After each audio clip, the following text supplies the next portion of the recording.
Der var engang en gård med grise, hører halm i håret, hvor Knud han gik og brummede, og Kirsten holdt det hele gående.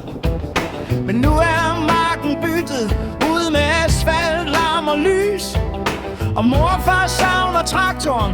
Den kunne altså noget med grå og grus, for nu bor Kirsten og Knud i byen nu. De kæmper med parkeringszoner og lidt for meget nu i så. De siger, det er da hyggeligt, men hvor er lugten af gris? Ja, livet i byen går stærkt og savner lidt landmandsparadis. Kirsten, hun er frisk, hun kan alt fra strik til bingo.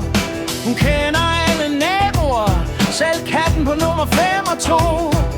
Men Knud han står på en tran og spejder efter jord. Det kribler i mine fingre, jeg vil plante noget, jeg tror, for nu bor Kirsten og Knud i byen nu. De har 4 børn, der siger, mor og far, I klarer det jo.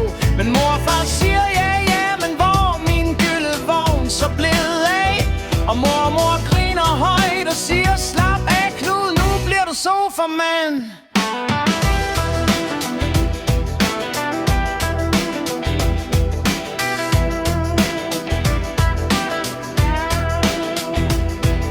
De solgte gården, grisen græd.